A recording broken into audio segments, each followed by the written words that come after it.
Binge the full week of The Ray Taylor Show ad-free over at inspireddisorder.com/plus. What you manifest in your mind, you can bring to reality. Swipe up, episode 165. This is the show where I give my opinion on what's going on in the world. Things of that nature. Or just something cool I want to share.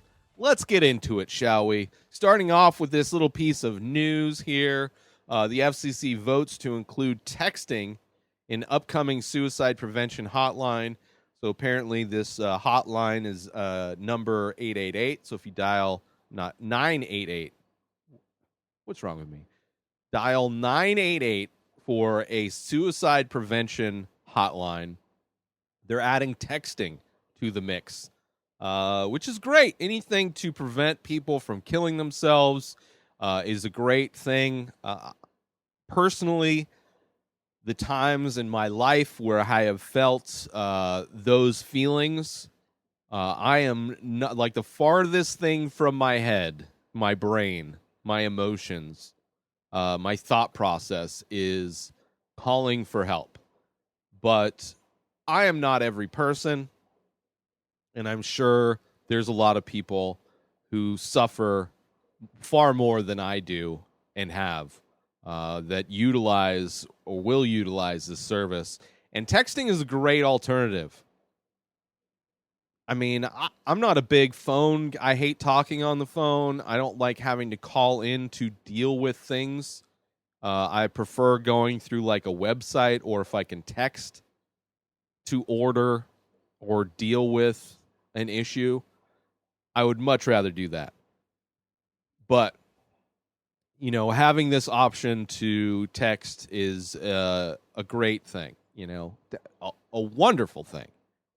And it's a great service that, you know, I think we should, you know, definitely suicide prevention hotlines are a great tool and a resource for people who are desperate. But we also need to think of ways to help prevent people from being in those situations, because so much of our society, so much of our culture doesn't do that. So much of what we live in on a day-to-day basis is pushing people into those desperate times, desperate feelings. You know, when you work a job that doesn't pay you enough to survive, and then you have to like work multiple jobs, like you spend your waking hours, the moments when you are not sleeping, all of those minutes and hours are devoted to companies that don't pay you enough to live, is a horrible situation to be in. Not to mention if you have any amount of debt, right? Like that's assuming that you have zero debt and you're just barely keeping your head above water, working multiple jobs in order to pay rent in a shitty place, you know, pay for groceries that are like not high quality food, be scared of getting sick because you can't afford to take the time off of work, you can't afford the medical bills maybe. Like, we don't live in a society that helps us avoid being suicidal. It's almost encourages, in every way encourages loss of life. Like, so much of our culture in this country promotes loss of life, where it's allowing people to murder with guns, whether it's, you know, the massive amount of tax dollars that go to invading other countries, whether it's, you know, having access to medicine and care if you have insurance or a ton of money. Like, a lot of what we're surrounded by, a lot of the infrastructure of the United States is not a great suicide prevention. It is in a lot of ways a suicide inspiration. It inspires suicidal thoughts. That's what the American dream, the American society, the American culture that we have inspires suicide. And that's the problem. So it's good that we have a service that you can text and call when you're not feeling, when you feel like you want to, call it a day, call it a life, you want to check out early. Which I don't have a problem with people wanting to end their life. I think it should be our right to end our life. Obviously it's sad. It hurts people that are left. But it is our life. It is like the most freeing thing to be able to end it whenever we feel like it. Obviously, if you have religious beliefs or whatever, then that's you. You can believe whatever you want. I'm just saying, for those that, like, if you have terminal cancer, if you're really old, if, like, I don't know, like, there's a lot of scenarios where it's like, it makes sense to want to end things early. Right? But, like, we shouldn't push people to wanting to do that, which our society does in a lot of ways. It inspires suicidal thoughts or homicidal thoughts. For that matter, it's like it's probably two sides to the same coin. Like these are symptoms of a disease, a cultural disease that we have, where those, suicide and homicide are two things that people can be pushed to in a moment of desperation. But yeah, I don't know. Great. I'm happy for this FCC doing a little bit of, which I didn't even know there was. I know there's tons of suicide hotlines out there. I didn't know it was going to be. It's just a 3-number thing, which is it's good. I remember information back in the day, 411. I don't even know if that exists anymore. I don't know if that exists. But yeah, if you're somebody out there that is struggling with depression, and it's a situation where it's like, a desperate situation for you, I highly recommend reaching out to a suicide hotline, that hotline. Just reach out. You never know. The crazy thing about life is that nobody is psychic. Nobody knows what's going to happen. I don't know. The air conditioning could blow up. It's making weird noises. I don't know. Like, crazy things happen out of nowhere, whether they be good things or bad things. So if you're in a situation where everything around you is bad, like it feels like everything fell apart or has constantly fallen apart, or there doesn't seem to be, you can't think of any feasible way you could get out of a situation. Like, just because you can't think of it doesn't mean it doesn't exist. Doesn't mean things can change. It's tough to have that kind of belief that things can change when everything is around you is saying different. But you don't know. Just like, things could be going great for somebody. They could be having the perfect life. But like, in an instant, they could be hit by a bus, or shot by somebody who wants to end life because they've been pushed that way. It just completely upends your life. That can happen on both, in good ways and in bad ways. So reach out. You're not psychic. You can't think of everything. There could be a way out.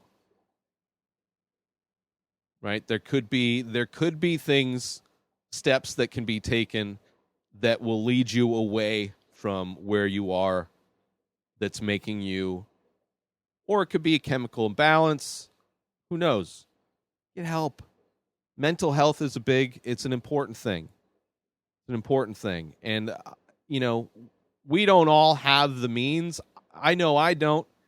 I don't have any insurance. I can't afford to go to a hospital. let alone get like on medication to help with my mental health or to get like counseling, you know? So not everybody has the means to do it, but if you do, there are options out there. And it's always good to have a lifeline if you need it. 3 buttons away. 988 for suicide prevention. A little over 4 years ago, I started The Many Faces. It's an ongoing series of abstract ink portraits. Each piece is improvised. Each piece is released daily. Start collecting now. Head on over to inspireddisorder.com/TMF. That stands for The Many Faces. And save yourself 25% when you use coupon code RTS. That stands for The Ray Taylor Show, because that's what you're listening to, and I love you. So I want you to save 25% when you use that coupon code. Head on over to inspireddisorder.com/TMF and use coupon code RTS to save 25% when you start collecting one of over 1,600 original ink paintings. By myself, I made them. Support me. I love you. Back to the show. Let's move on to a little bit of movie trivia. Release the Hughes cut. The original John Hughes cut of Planes, Trains, and Automobiles from 1987 ran 3.5 hours because there was so much improv between Steve Martin and John Candy. I would, first off, not really happy with this cultural trend of wanting the director's cut of everything. And, you know, like starting with the Snyder cut, which was bullshit. The Snyder cut was bullshit. Like he basically filmed a bunch of stuff. Like it wasn't just a re-edit of the movie. Right? John Hughes isn't going to go back and direct an additional hour of Planes, Trains, and Automobiles to fill in this mystical cut, right? There's actually, it was a 3.5 hour movie that got cut down to, I'm assuming, 1.5 hours, maybe 2 hours. I don't know what the runtime of that movie is. It could be 2 hours, I guess. But yeah, the whole trend of like, oh, we want because they're not always great. I definitely think directors should have the freedom, more creative control when it comes to what gets released to the public. Because it's their art, funded by a studio, but it's like they were the creative leader of that vision to bring words on a page into, you know, existence in a visual format. So I'd like that. But, you know, if they can do it, it would be fun. Like, I do enjoy behind the scenes, the extended cuts, the unrated cuts. Like, I do enjoy that. I think that should be, I mean, there's just a lot of censorship in movies in general that is not great. You know, I don't like, I'm fine with like indicating if they are appropriate for certain age groups, but like when movies have to change, when like you have to change your art because society, whatever, it's not like some moral religious reason thing. Like you shouldn't have to change your art to make a certain group of people happy about it. Like you should just make your art, and if people aren't happy about it, then they don't have to consume it. But it shouldn't be forced. There shouldn't be like notes on how to make this thing different so they can assume, because they want to pretend like they're psychic. Like we're going to assume this is going to impact this demographic in a better way if we change this piece of art. We're going to make more money. We'll be able to sell it to more people. Just like make people, like just let artists make great shit. Not this manufactured algorithm, remake, reboot, bullshit that's going on, right? Anyway, yeah, interesting that there's a 3.5 hour long cut of it. If they still have the original film, I don't see why not. That would definitely, I could see that being, a Netflix or an Amazon, HBO Max, any of the streaming services having the option to watch the 3.5 hour cut. People will watch it. I'll watch it. Probably won't be as good. There's some of the comedy in the edited version of Planes, Trains, and Automobiles. There's like one scene in particular where they're like, it's a homophobic type of joke comedy, which from '87, a lot of that stuff was in there, so not surprising, but it's an aspect of the movie that doesn't hold up, which is it's tough for comedies to really hold the test of time because they're always riding this line of what's appropriate and what's not appropriate. Culture is changing and shifting, and that's why you see a lot of comedians today whining and crying about cancel culture because they can't do their racist jokes on stage anymore.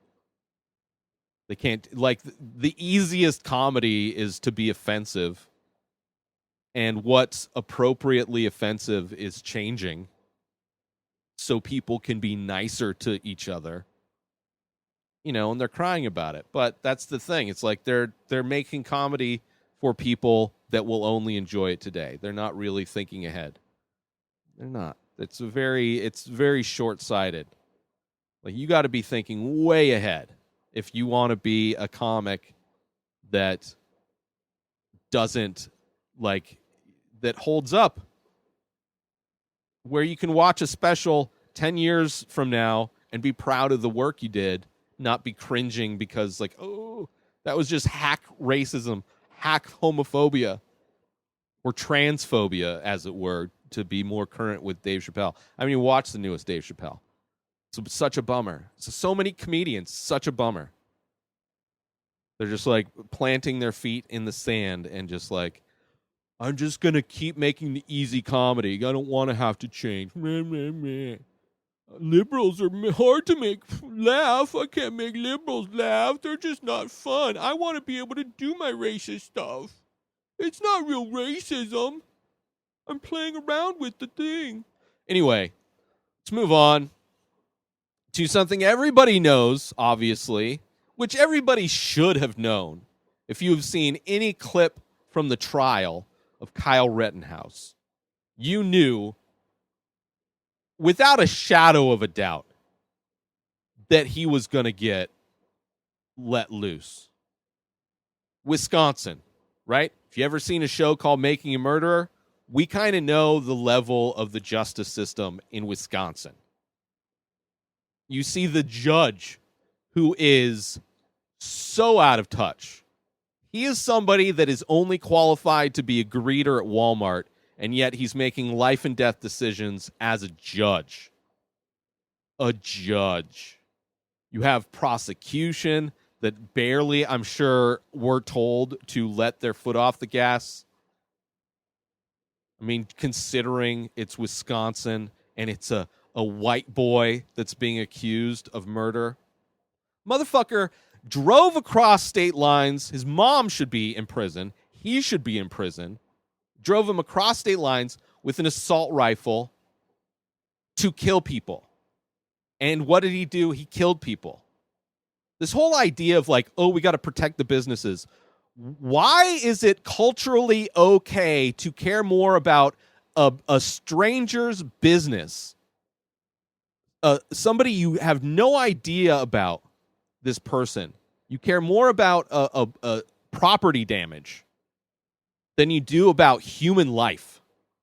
It is insane how little human life is valued in this country by a huge group of people that care a lot about how some stranger's business does.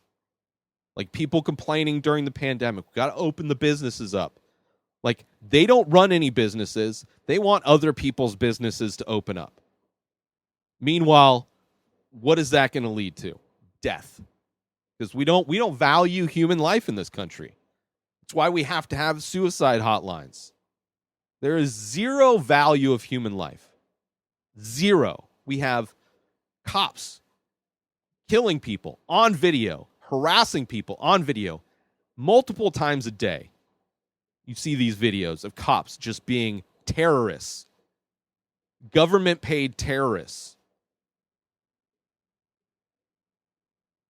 So this isn't surprising, this Kyle Rettenhouse bullshit. So first-degree intentional homicide, not guilty. Attempted first-degree intentional homicide, not guilty. First-degree reckless homicide, not guilty. First-degree reckless endangering safety, not guilty. Like the first-degree reckless endangering safety, again, not guilty. What are you doing with a gun? Like this whole situation is dumb. It's so stupid. It is so stupid. Despite the fact how predictable it was, the fact that it played out on TV and nothing is being done about it. Like obviously everybody's like, "Oh, it's the system. The system's broken." Yeah. He got away with murder. 2 out of 3 people that he shot are dead today. And the government is like, it's a system that we're not going to do anything to fix. It was just this minor tech. If the prosecution had made the argument about the barrel length, then he would have been. It's like it shouldn't have even been like it should have been such an easy, like open and shut case. Easy. We have him on video. We have video of him beating up on a girl prior to this. We have him the day before talking about wanting to shoot, if he had his AR-15, wanting to shoot these people who are looting a store. Who gives a fuck about the store? Yeah, people are going to take advantage of a situation. Not everybody, like the smallest percentage of people are the ones who are looting and damaging property in these protests, which a lot of them have been found out to be like right-wing Proud Boys and all that shit are the people that are causing a lot of this damage because they're taking advantage of a situation. But that is not the situation. Don't define the First Amendment speech that is going on with these organized protests as a blanket, they're all rioters and looters. Because we should value human life over whatever the fuck is sold at Target or the corporation of Target. Like if the entire corporation of Target, right, during a Black Lives Matter protest, if every single Target store like got burnt down, they went out of business, who gives a shit? Like the death of Target happens because of protests for Black Lives Matter. Way better situation for everybody in this country than human beings being killed. Like I will trade the entire Target organization, every single store that has Target as an owner, gone, wiped away from earth, if we could have George Floyd back. If we could have Breonna Taylor back. Even just one of them. Like, I don't care about Target. I don't own stock in Target. I'm not employed by Target or any of these businesses that get, taken advantage of during protests. But I value human life far more than some business. Especially if it's like it's one thing if it's like a mom and pop business. Okay, that's a little fucked up. But like these giant chains, fuck them. Fuck them. They should all be burned down and looted. They're part of like the worst part of our culture. Just pumping like disposable crap into people and not paying their employees. So, Kyle Rettenhouse, because of this, I've heard that there might be federal charges pressed against him. Whatever, I'll hold my breath. I'm not. We'll see. It shouldn't have come to this, but whatever. Opens the door. Says it's okay, right? You have all these states passing laws where it's like, oh, you can drive your car into protesters if you want.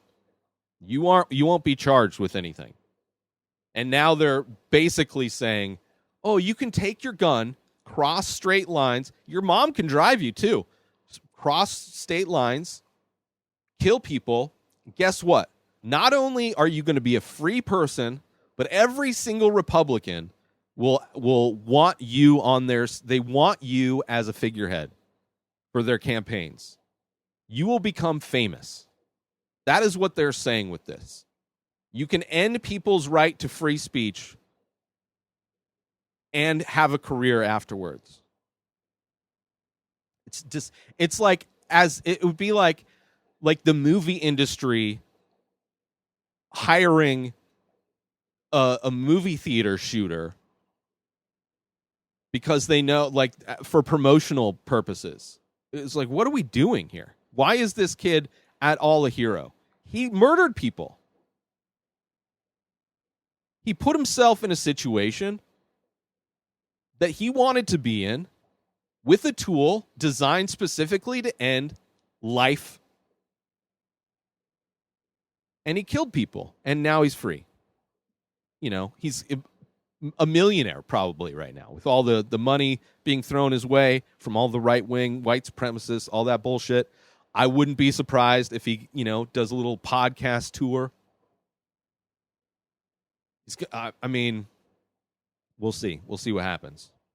But it's disgusting. Join Inspired Disorder Plus today. Head on over to inspireddisorder.com/plus to join. Membership includes members-only discounts and deals. You get access to the Ray Taylor Show completely ad-free, as well as bonus episodes. You get access to the complete live painting archive. You also get access to every single podcast ever produced by Inspired Disorder, hosted by Ray Taylor. You get access to Ray Taylor's personal blog, as well as the opportunity to ask me any questions. So if you want to start a podcast, you're into art, ask me anything. And so many more things are being added every day to Inspired Disorder Plus. So sign up today, become a member, head on over to inspireddisorder.com/plus and become an Inspired Disorder Plus member today. All right, last but not least, the Staples Center has been changed their name, had their name changed to, I think it's crypto.com. But this post kind of taking advantage of that news that the Staples Center is changing their name, which I don't care. Like, what a stadium is called means nothing to me. It's a building, as far as I'm concerned, that hosts sporting events and different musical events and things. I don't care what it's called. But big news in LA. But something that you should look into, aside from the branding of a building, especially for people in LA or curious about LA, you should Google LASD gangs. Los Angeles Sheriff's Department gangs. Because the Los Angeles Sheriff Department has a bunch of them. There's a bunch of gangs with like actual sheriffs who are part of gangs and do gang activity. So just Google it. Do some research. Dave Anthony, who posted this, does a great podcast called The Dollop.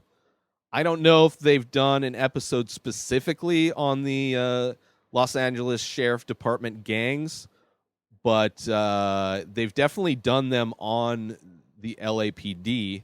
They've done multiple episodes on them, as well as other places. And let's just say the LAPD isn't known for doing anything good, really. Remember a few months ago when they set a bomb off in a residential area? They don't care. They're terrorists.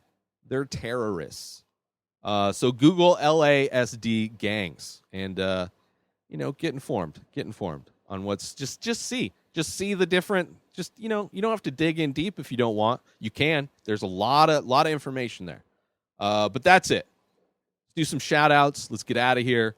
Shout out to ABC News. Shout out Movie Facts. Shout out Dave_Anthony_.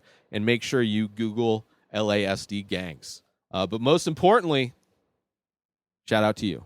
New episodes of The Ray Taylor Show come out every single day. Subscribe on YouTube and everywhere our podcasts are found. Binge the full week over at inspireddisorder.com/plus. Buy Ray Taylor Show merch over at inspireddisorder.com. And follow the show on Instagram at Ray Taylor Show. Have a wonderful day, everybody. Peace out!